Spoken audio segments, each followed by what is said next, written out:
Jumpa kembali bersama dengan saya Petrus Manusia. Saudara, dalam kesempatan ini kembali saya menayangkan sebuah pernyataan keras anggota DPR RI, dalam hal ini Komisi 3 dari fraksi PDIP, daerah pemilihan Maluku. Nah, beliau perwakilan dari Maluku ini, dari fraksi PDIP ini memberikan pernyataan keras kepada Kapolri, ya, karena tadinya itu Kapolri memberikan paparan-paparan capaian-capaian dicapai selama 2025. Dan kemudian seluruh anggota dewan menanggapinya dengan berbagai variasi lah, ya. Dan kedua juga kadang-kadang mempertanyakan kasus-kasus yang sedang berjalan. Misalnya kejadian seorang yang dijamret di Sleman, Jogja. Nah, ketika seorang wanita ini dijamret oleh perampok, kemudian suaminya spontan mengejar pakai mobil, lalu kemudian motornya naik di atas trotoar, lalu menabrak tembok, kemudian tewas di tempat, akhirnya justru dijadikan tersangka. Jadi pertanyaan-pertanyaan. Nah, sebelum saya berkomentar lebih lanjut, kita dengarkan dulu bagaimana berjalannya perdebatan. Assalamualaikum warahmatullahi wabarakatuh. Salam sejahtera bagi kita semua. Om Swastiastu, Namo Buddhaya, salam kebajikan. Pimpinan dan anggota yang saya hormati, Pak Kapolri beserta jajarannya. Kecintaan kami Komisi 3 kepada Polri nggak usah diragukan. Dari penguatan peraturan, dari penguatan anggaran, dan lain-lain tidak perlu kita beberkan. Pak Kapolri dan jajarannya sudah paham. Ibu Mega juga, Ketua Umum kami, sangat mencintai Polri.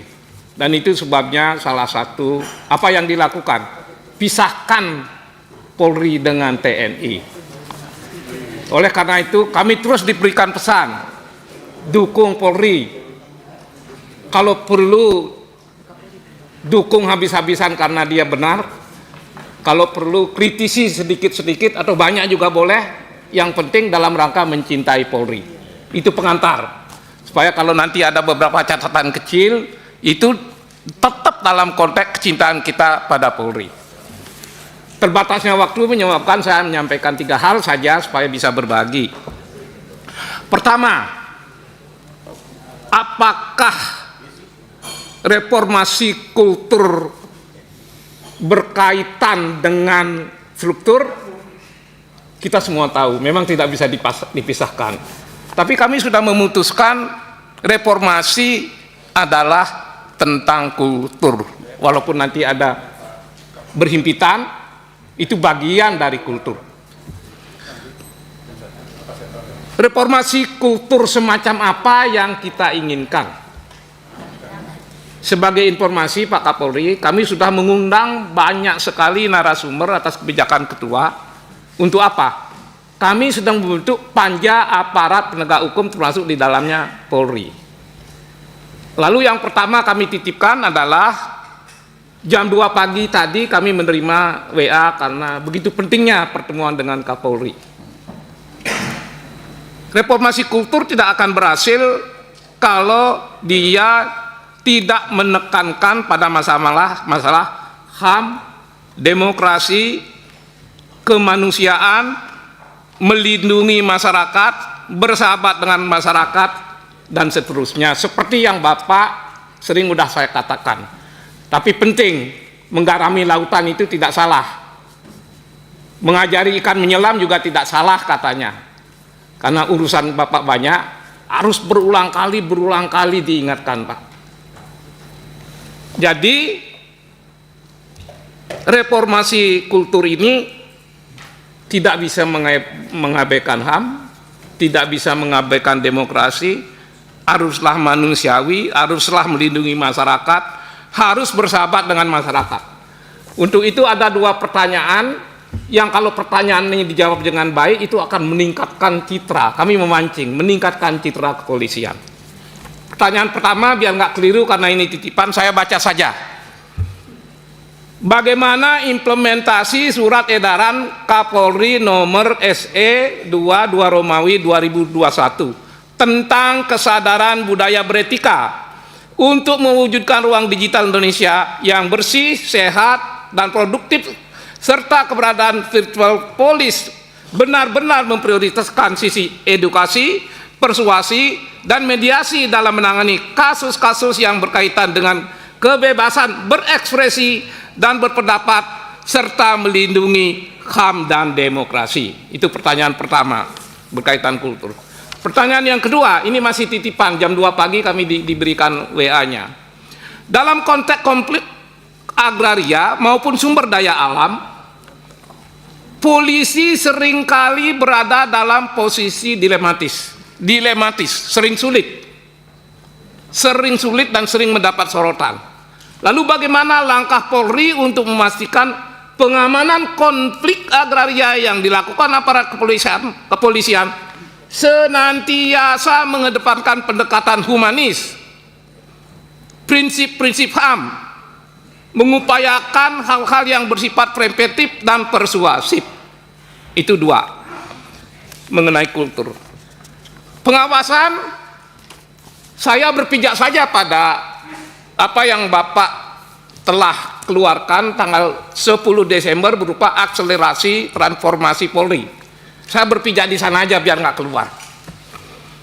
Maksudnya tidak maksud menguji, kami ingin mendorong butir-butir yang ada dalam akselerasi ini benar-benar nanti terprogram, terwujud nyata, sehingga tidak hanya menjadi slogan dan omong-omong seperti kata orang, tapi akselerasi ini benar-benar berwujud nyata. Kami fokus dulu pada pengawasan sesuai dengan bidang kami. Teman-teman sudah mengutip pasal 20, dan sering saya dinasihati oleh ketua saya agar fokus dan maksimal di bidang pengawasan, karena itu tugas kita. Jika mencintai Polri, cintailah dengan cara memberikan pengawasan, membuat dia kuat dan terkontrol. Pak Kapolri, di buku yang Bapak bikin ini cukup banyak bicara tentang pengawasan. Misalnya ada 7 poin tentang program reformasi Polri. Bapak menaruh di butir ketiga. Pengawasan itu sama ternyata pemahaman Komisi 3 dengan Bapak. Penting banget. Ada tulisan yang saya baca, Indonesia kalau mau baik, bereskan Polri. Polri beres, 70% tugas-tugas negara beres. Untuk membereskan Polri, lakukan pengawasan dengan baik. Jika 70% pengawasan ini berjalan baik, kita akan melihat wajah Polri ke depan sesuatu yang dapat kita harapkan. Itu sebabnya saya sepakat ketika ketua mengarahkan, tekankan pada pengawasan, jangan kemana-mana, karena itu tugas kita berdasar Undang-Undang Dasar. Lalu saya melihat di halaman 8, halaman 16, dan halaman 30 tentang pengawasan. Saya ikuti Bapak saja. Yang pertama, kami mulai dari halaman 8 sudah. Posisi penting pengawasan yaitu di poin 3. Saya beranjak pada masalah halaman 16. Ini yang Bapak buat pada tanggal 10 Desember 2025. Apa itu? Mengenai wasidik, Pak.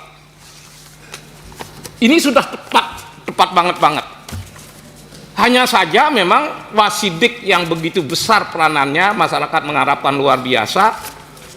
Sering sekali wasidik ini, mohon maaf, sudah bekerja tapi belum maksimal sesuai dengan yang semestinya.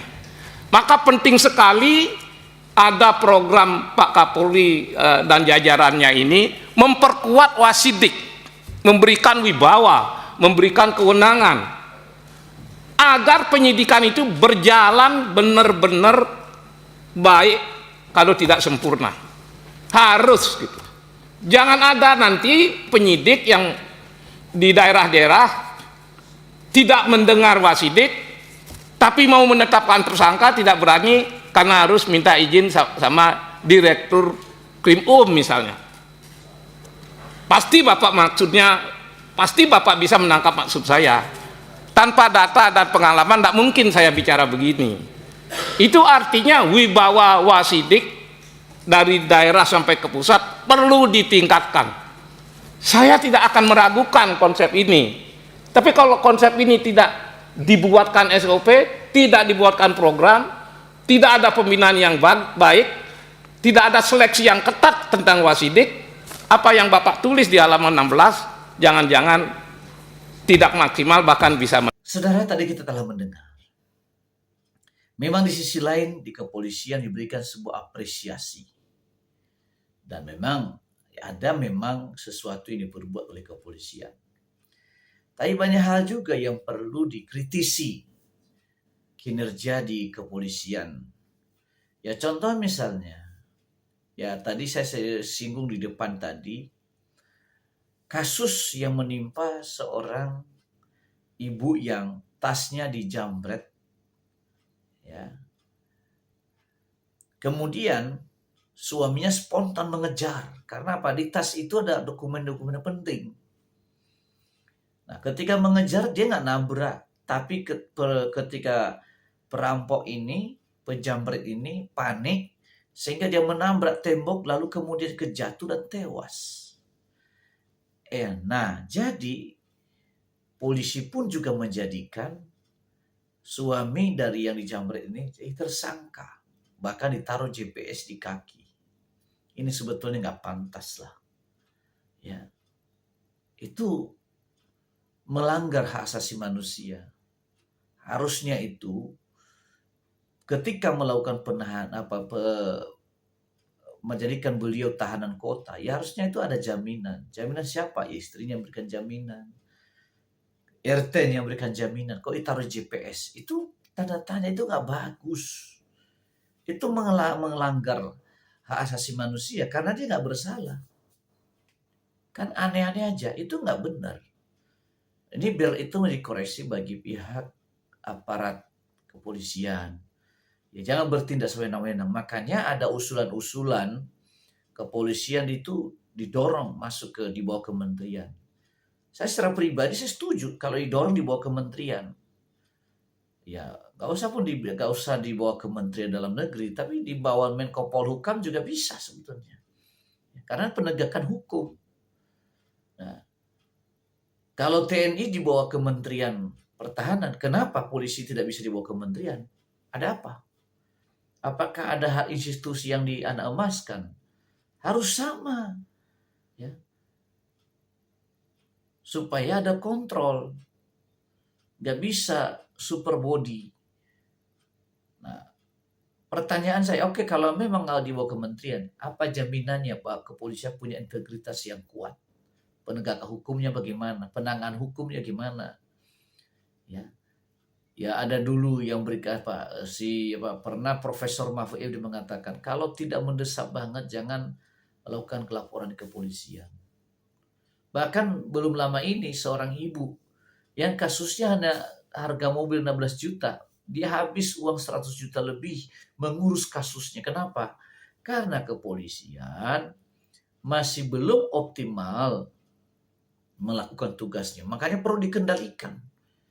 Tidak begitu saja. Perlu pengawasan, dan pengawasan itu harus benar-benar punya kewenangan. Misalnya Kompolnas. Kompolnas terus punya kewenangan untuk merekomendasikan Kapolda harus copot, dan rekomendasi itu wajib dilaksanakan. Kapolda dicopot, Kapolres dicopot, Kapolri pun dicopot berdasarkan rekomendasi Kompolnas. Mungkin beda, oke.